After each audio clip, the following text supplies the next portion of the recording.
As time has passed, humanity has found rather dangerous scientific revelations.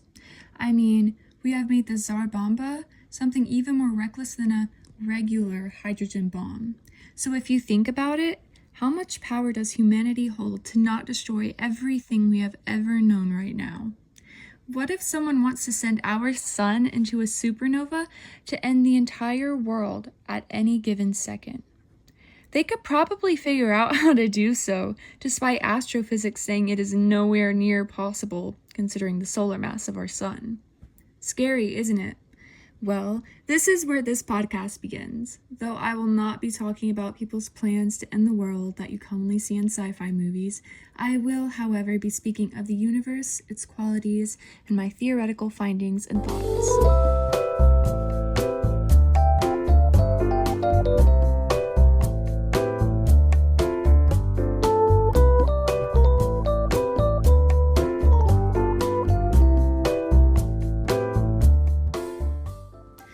Welcome to Scientific Resolve. For background, my name is Kaylee. I am 16 years old in high school, and I want to be an astrophysicist and/or quantum physicist when I'm older. So, as one would, I am taking AP Chemistry. As I was in class one day, we were learning about partial pressure with a mixture of gases and closed valves, and what would happen if you opened those valves. Our findings included finding the total pressure once the valves have been opened by finding the partial pressures of all of the gases. All of the partial pressures ended up decreasing, obviously. Nonetheless, I found myself very bored. I'm supposed to love AP Chemistry. I always have, so this made me very, very sad. I could not possibly let this slide in my brain, so I started thinking of ways to make our lesson about space, in particular, astrophysics. As my mind began to wander, I imagined, what if the three different gases were different stars being sent into supernovas? What if they were the gases applying pressure? Now, I did not want this theory to be so restricted to something like gas containers, so I completely scratched the over-technicalities of making the scenario quote-unquote perfect and turned it into a question full of more opportunities. Could there hypothetically be, in space, a force that acts as a force field, quote-unquote, container, that keeps a or multiple supernovas in a specific volume? I know you're probably thinking, okay, Kaylee, what is going on in that brain of yours to even care about this? This is more boring than my retirement home grandma telling me about her bingo night. Well, number one, that's mean. And number two, I think the validity of this question is to an immense extent, because as I tried researching this topic, absolutely nothing, and I mean nothing, popped up. So it might even be valid to say that I'm one of, if not the only person who has ever imagined keeping supernovas contained within a force field, creating a volume. If anyone else has thought of it, they sure have not posted the information anywhere, for I can't even find it in books. Despite the rarity of this topic, I have found plentiful research to back up different possible perspectives for answers. Have only I talked about these possibilities? Yeah, but based on scientific facts. So let's take a look. If we are talking about caging supernovas into a force field volume, then we are going to need a force stronger than a supernova. Why? Well, if a supernova is exploding, it is going to emit a strong force. That's just what an explosion is. Picture it in your mind. If there is an explosion of a supernova and a force is being emitted, would we not need a stronger force that goes against the force of the supernova to even think of containing it in a volume? It is in accordance with Isaac Newton's third law of motion. When two objects collide, there are equal and opposing forces. However, if one force is stronger, it will impact the direction of the weaker force. On that boring day, I asked my AP Chemistry teacher if there was something that could hold a supernova. And he responded with something along the lines of him not knowing, and that a supernova is one of the strongest things. One of. So, of course, me being me, I went on my phone later and researched and found that two black holes merging have a stronger force exertion than a supernova. For example, in Brian Cox and Jeff Forshaw's book, Black Holes, The Key to Understanding the Universe, they write, during the collision of two smaller black holes, the peak power output exceeded that of all the stars in the observable universe by a factor of 50. While I know the term power in physics is not equivalent to force, they do have some connections. So if these black holes were just small ones, can you imagine the force of two larger ones colliding? However, I felt responsible to find the force of a supernova and compare it to that of two black holes merging. Oh boy, this is where the math comes in. Turns out, absolutely nowhere could I find a reliable source for the force of any supernova. So I took out my dearest love, physics. Of course, I had to ask its father, Isaac Newton, before taking it out. So here's what we know. Force is equal to mass in kilograms times acceleration in meters per second squared. And according to Andrea Thompson's What is a Supernova, the solar mass range for a type 2 supernova is 8 to 15 solar masses. Well, what about the smallest mass a supernova can have for it to become a supernova? For this, we have to look at something called the Chandrasekhar limit. The Chandrasekhar limit gives us the maximum solar mass a white dwarf star can have while still being stable, which is 1.4 solar masses. In other words, if it goes above the solar mass, it is no longer stable and will become a type 1A supernova. So, let's just say, for my math, 1.5 solar mass is the minimum mass a star has to have to become a supernova. Okay, regroup. For a supernova, we now have a solar mass range of 1.5 solar masses to 15 solar masses. Great. Now what? Well, after this, to figure out the force, I needed to find the acceleration of a supernova. This proved to be rather difficult because it harshly depends on the qualities of the star. Nonetheless, I did find from National Geographic's Supernova Information and Facts that the velocity of matter being ejected can range from 9,000 to 25,000 miles per second. In the force formula, acceleration is in meters, so I translated miles to meters and got the range of 14,484,096 meters to 40,233,600 meters per second. Next, to find acceleration, we have to change the velocity over time. So basically, we just find the change in velocity over the change in time. 40,233,600 minus 14,484,096 equals 25,749,504 meters per second. Now, supernovas have a range of time that they can last, and I found that it can last like seconds to minutes, so it's normally around a few seconds. So let's just say a supernova in this scenario lasts for 3 seconds. Here comes math again. 25,749,504 divided by 3 gives us the acceleration of 8,583,168 meters per second squared. Great, now what? Well, for the mass part of the force equation, we need solar masses converted to kilograms. Remember, we have a solar mass range of 1.5 solar masses to 15 solar masses. 1.5 solar masses equals 2.983 times 10 to the 30th kilograms, and 15 solar masses equals 2.983 times 10 to the 31st kilograms.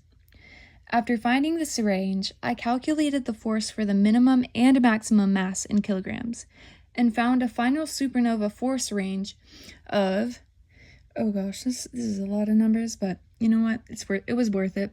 2.56035901144 times 10 to the 37 newtons to 2.56035901144 times 10 to the 38 newtons. We can finally move on. Yippee!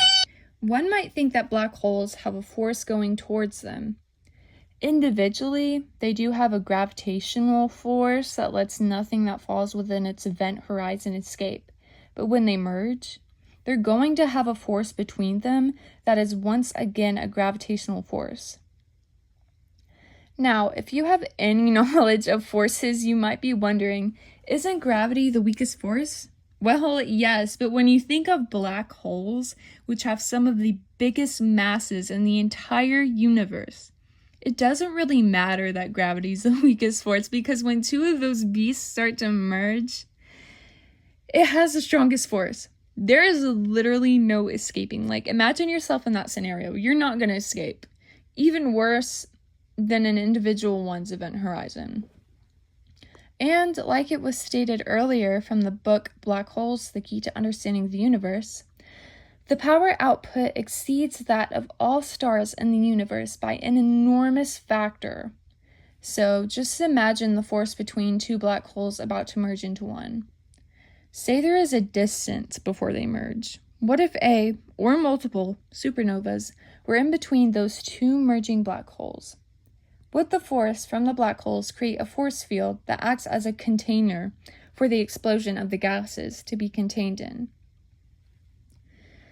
Well, since we know the force of two black holes merging is much stronger than the force of a supernova, there is a greater possibility for containment. But Kaylee, gas does not have a definite shape nor volume. Of course it doesn't, but when the matter becomes so compact by the stronger force of two black holes, for a moment, would it not create a volume of gas? Not by the gas itself, but from the external force. I have looked into parsecs, parallax angles with 1 arcsecond, Khan Academy, researched possible distances between black holes before they merge to figure out if a star could even fit between its situational distance, and have found that, according to award-winning Jonathan O. Callahan, he says, when the converging holes reach a so-called parsec, a distance of about 1 parsec or 3.26 light years, their progress stalls. Nonetheless, he later explains how they will eventually merge, even if it takes millions of years, due to potential and beneficial to the process black matter, though I won't go into that. I would love to, but I don't think it's beneficial to my topic right now. Anyways, this evidence supports the fact that there can be a distance which holds stars exploding into supernovas. Is this possible when faced with reality? Well, this is an entirely different perspective. For a supernova to be contained in a volume, even if just for a split moment, the stars would have to have already been in between the two black holes, existing as themselves, which is technically impossible as far as we know. The reality of what would happen is demonstrated in a YouTube video by Guardian News titled, "What Happens When a Star Enters a Black Hole?" NASA video animation. What can be seen is that the gas of the star gets trapped and stretched into an accretion disk, a ring of matter influenced by gravitational pull, and then forms an astrophysical jet, which those are so cool, by the way. You should definitely look them up. Which is, in simple terms, a strong beam of light along the axis of rotation of a black hole in both opposite directions. While I would love to put visuals in this video, I am limited to it being a podcast for my AP English language and composition assignment, so I will just have to make do with what I have. Anyways, one can apprehend that it is not possible in reality for this to happen. However, place it in a hypothetical situation and it has its perks. Kaylee, why do we care about the what ifs that are literally nothing but what if scenarios, aka impossible? Okay, party pooper, try having a bit of fun, will you? Though the situation might not exist, hence its non-existent relevancy on the internet and through sources, it is still interesting to imagine, for we have to take multiple laws of physics into account. So let's put this hypothetical scenario into perspective, because why not? This was the entire purpose of this podcast anyways. The question was taken into hypothetical context. So if we have supernovas exploding and there are two black holes merging at a certain distance with a strong force, during that moment in which the supernovas pop up between the black holes, could there be a volume? It might be instantaneously or momentarily possible in this hypothetical predicament. Going back to Isaac Newton's third law of motion, the force of the black hole's gravity would exert a force stronger than that of the supernova. And when that force is exerted, it will move the supernova's matter's direction and that of the direction of the black hole's forces. However, it would have to be momentarily, for the force of the black holes would spring back in the opposite of its original directions. I even did a physics lab to make sure this was true, and it was, just for regular objects. For celestial objects like black holes, however, it is highly debatable. Would the force of the black holes actually go back in the opposite direction? Well, the gravitational force between them would act more as an attraction rather than force, in terms of, oh, this black hole is going to hit the supernova and then bounce back, because no. That is not even in a range of scientific knowledge. It is not some bouncy ball. Another thing to consider is that the force would have to be coming from all sides to contain a volume/container of gas, and at the same time and speed. So one of the final questions would be, are the black holes traveling towards each other at the same speed, and will the force be applied from all directions? Well, for them to be traveling at the same speed, they have to have equivalent masses, or else one will start orbiting the other at a faster rate, which lessens the probability of the situation even more. For the same force to be applied from all directions, the black holes would either have to start bending when they're not just rotating about to merge, but in the process of merging, which could only happen when they are extremely close together, or if there is some sort of attraction of the same amount and unit on all sides. This together makes it seem increasingly difficult. So, is it possible? One can debate either or. After all, our scientific knowledge is very limited compared to the length of the entire universe. Mathematically speaking, the odds of a container volume like this happening in a hypothetical realm where supernovas can just appear anywhere because I said so, it is quite possible when looking at how often supernovas and black holes occur. According to energy.gov, a supernova occurs every 10 seconds, no matter where it is in the universe. So there have been multitudes of supernovas occurring as I speak. Crazy, right? Well, the universe is just that cool. Yippee! Anyways, considering the aforementioned fact, and that according to Fraser Cain on phys.org, that math discerns a black hole forms almost, if not every second, it only heightens the probability. Nonetheless, the physics may or may not work out.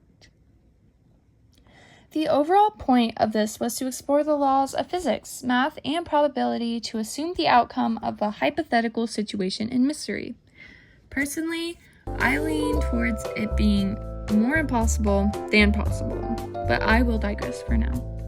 Here's to turning a boring AP chemistry lesson into an astrophysics rabbit hole.